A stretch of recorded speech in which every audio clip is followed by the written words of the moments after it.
જય માતાજી, જય શ્રી કૃષ્ણ. તો સ્વાગત છે તમારો આજના આપણા નવા બ્લોગની અંદર. તો હું આવી ગયો છું 11 કિલોમીટરના ડિસ્ટન્સની અંદર બોટનિકલ ગાર્ડન. જ્યાં મિત્રો હું તમને વાત કરું છું એવું ગાર્ડન જ્યાં ઘણા બધા લોકો અહીંયા ફોટોશૂટ કરવા માટે આવે છે, બાળકોને લઈને એન્જોયમેન્ટ કરવા માટે આવે છે. તો એ બેસ્ટ લોકેશન છે અને અહીંયા હું થોડોક હજી આગળ જવાનો છું ને ત્યાં અંદર પણ તમને બતાવવાનો છું. સાઈડમાં અહીંયા તમે જોઈ શકો છો બાળકોની રાઇડ્સનું પણ છે, ત્યાં પણ ચાલુ છે ને અહીંયા વચ્ચે આ પટરી જેવું બનાવેલું છે. તમે આ મેઇન ગેટ છે, ગેટથી થોડા એન્ટર કરશો એટલે અહીંયા આ તમને રેલનો ટ્રેક જોવા મળશે. અહીંયા એ પણ છે અને આ સાઈડ છે અહીંયા તળાવ. આ જુઓ તમે, આખા ગાર્ડનની ફરતા અંદર આ તળાવ બનાવેલું છે અને હું તમને અંદર પણ હમણાં બતાવવાનો છું. અહીંયા તમે જોઈ શકો છો કે ભારતના આર્મી જવાનો માટે અહીંયા ખૂબ સરસ મજાનું લખેલું છે. તમે જુઓ, અહીંયા નીચે ઉતરવાનું છે ને ત્યાંથી આ આખો આ ટ્રેક છે ચાલવા માટેનો. રાત્રિનો નજારો અહીંયા બહુ જ જોરદાર આવે છે. અહીંયા વચ્ચે વચ્ચે પણ આ પૂતળા મૂકેલા છે, તમે જોઈ શકો છો. અને આ બે શેરખાન અહીંયા સૂતા છે, જો કેટલા આરામથી આમ સૂતા છે. આના જેટલું વફાદાર કોઈ નથી એમ.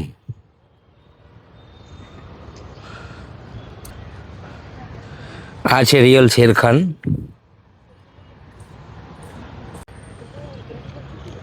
અહીંયા તમે ચારે બાજુ જોશો ને તો આ ગ્રીનરી તમને જોવા મળશે. આ સાઈડમાં તમે જોઈ શકો છો બાળકોને રમવાની ઘણી બધી રાઇડ્સ છે આની અંદર. ત્યાં સામેથી પણ અંદર ટિકિટ લઈને તમે એન્ટ્રી કરી શકો છો. હું તમને 1 બાય 1 હમણાં આગળ પણ ત્યાં બતાવવાનો છું. શું છે ટિકિટને ફ્રીવાળું છે તો બી હું તમને બતાવીશ.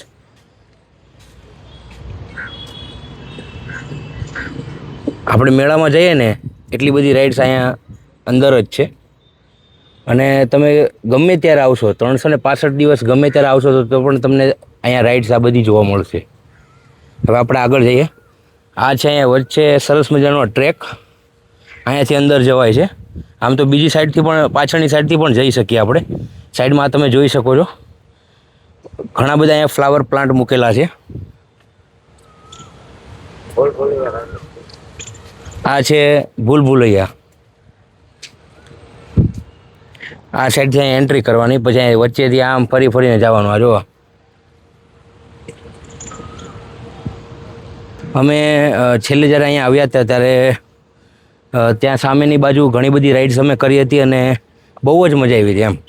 અને એમાંય જો રાત પડે ને તો અહીંયા તો તમને બહુ જ મજા આવશે એમ. ફેમિલી સાથે આવો છો, બાળકોને લઈને આવો છો તો તમને મજા પડી જવાની છે. એનું ખાસ તમને રીઝન કહું કે જે લોકોને અહીંયા ફોટોગ્રાફી કરવી છે તો દિવસમાં પણ એટલા સારા ફોટો આવશે જ, પણ જો તમે રાત્રે અહીંયા આવો છો તો રાત્રે પણ આમ લાઇટિંગથી એટલું આમ જોરદાર અહીંયા લાગે છે ને કે તમને આ તળાવની ફરતા પણ તમે સરસ મજાના ફોટો શૂટ કરી શકો છો. આ વચ્ચે જુઓ તમે, અહીંયા મોર છે.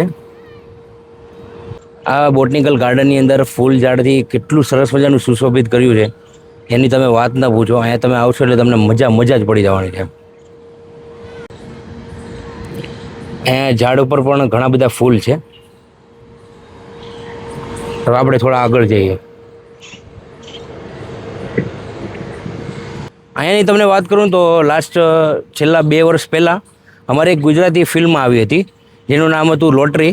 અને તમને બધાને ખ્યાલ જ હશે કે પારુ અને ગુરુ એમના પ્રોડ્યુસ કરેલી અને તેઓ પણ એની અંદર હતા ને બહુ જ સરસ મજાની ગુજરાતી ફિલ્મ હતી અને ઘણા બધા થિયેટરોની અંદર ચાલી હતી ને તમારો સાથ અને સપોર્ટ ખૂબ જ રહ્યો હતો. તો અમે એમના અમુક સીન અમે અહીંયા કર્યા હતા. અહીંયા તમે સામેની બાજુ જોઈ શકો છો ઘણા પોતાની ફેમિલી સાથે અહીંયા ફરવા માટે આવ્યા છે.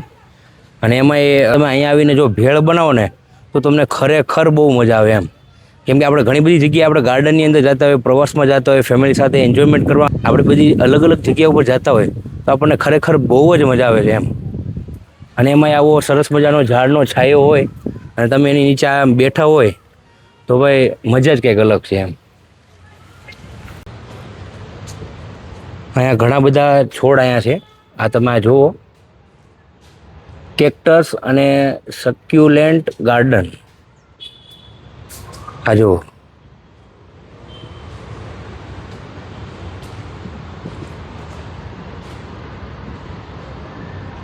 આ સાઈડ પણ છે.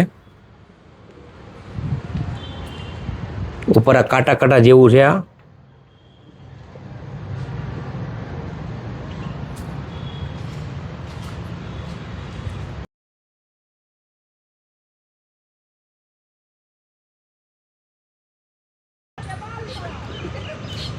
આ છે ઔષધ વન.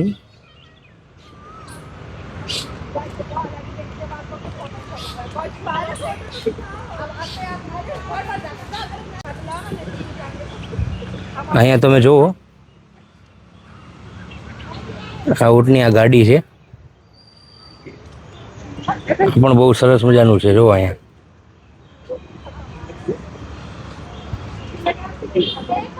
ઊંટ ગાડી કહીએ ને આપણે.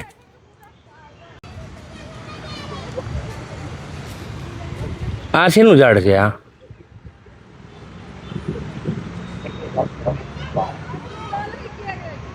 આ જેને જેને ખબર હોય કોમેન્ટ કરજો.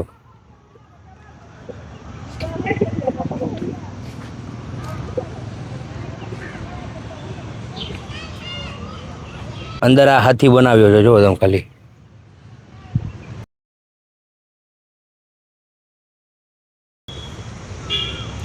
આ અંદરની સાઈડ પણ આ રેલવેનો ટ્રેક અહીંયાથી નીકળે છે, જુઓ તમે ખાલી.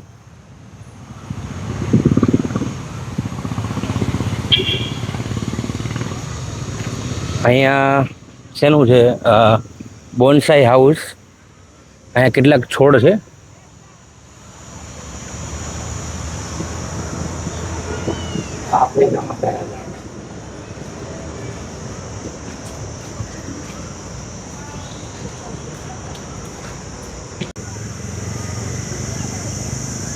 આને કંઈક બાંબુ સેટમ કહેવામાં આવે છે. અહીંયા લખેલું છે, જુઓ તમે ખાલી.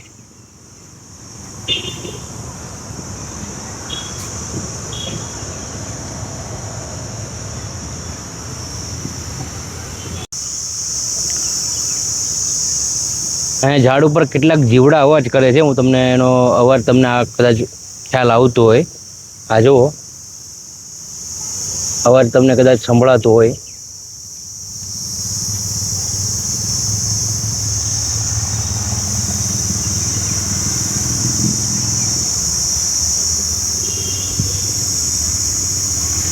હજી આપણે પણ થોડાક અંદર ગાર્ડનની અંદર જઈએ છીએ. અને આ ગાર્ડન ઘણા બધા વિસ્તારની અંદર ફેલાયેલું છે. બહુ જ મોટું આ ગાર્ડન છે. હું તમને આગળ પણ ઘણું બધું બતાવવાનો છું, પણ વિડીયોને છેલ્લે સુધી જોતા રહેજો અને તમે ચેનલમાં નવા છો તો સબસ્ક્રાઈબ કરી જ દેજો ફટાફટ. તો રેલવેનો ટ્રેક બનાવ્યો છે, તમે જુઓ. મેં હમણાં તમને આગળ પણ બતાવ્યું હતું ને, તળાવ સ્ટાર્ટિંગથી લઈને છેક અહીંયા સુધી છે. હજી આગળ પણ ઘણી બધી જગ્યામાં આ તળાવ ફેલાયેલું છે. હું તમને આગળ પણ બતાવવાનો છું.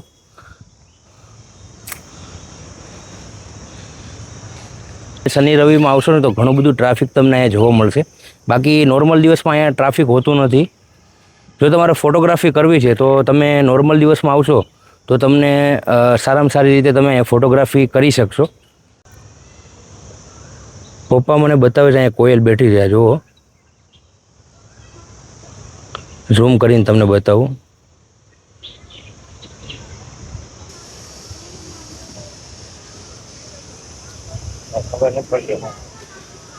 અહીંયા અંદર એવા ઘણા બધા ઝાડ છે જે આપણને ખ્યાલ જ નથી આવતો કે ભાઈ આ શેનું ઝાડ હોય.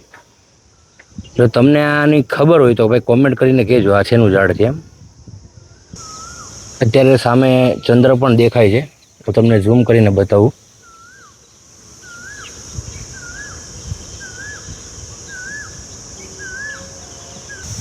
આ સાઈડ વચ્ચે બેસવાના બાકડા પણ મૂક્યા છે.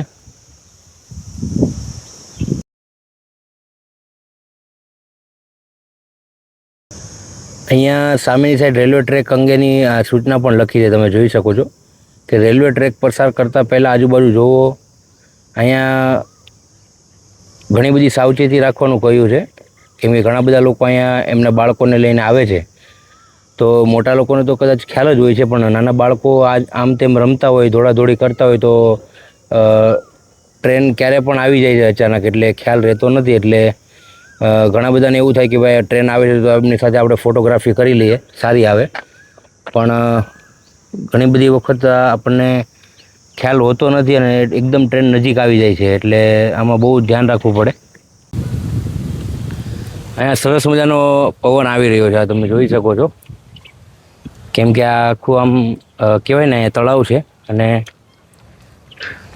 ચારે બાજુ ઝાડ જ ઝાડ છે, એટલે અહીંયા ઠંડો પવન જ આવે.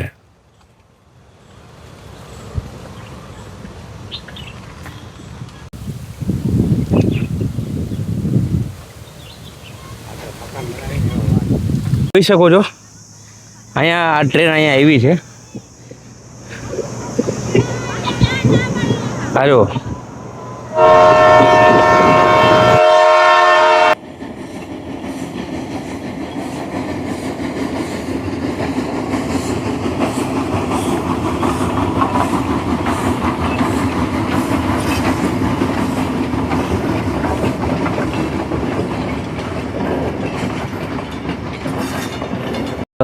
ઘણી બધી જગ્યા હજી આમનું ખાલી જ પડેલી છે.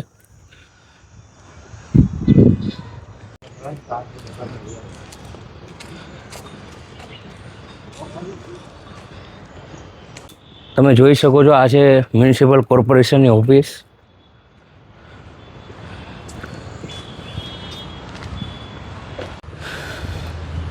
જ્યાંથી અમે એન્ટ્રી કરી હતી ત્યાં અમે આગળની સાઈડ જઈ રહ્યા છીએ.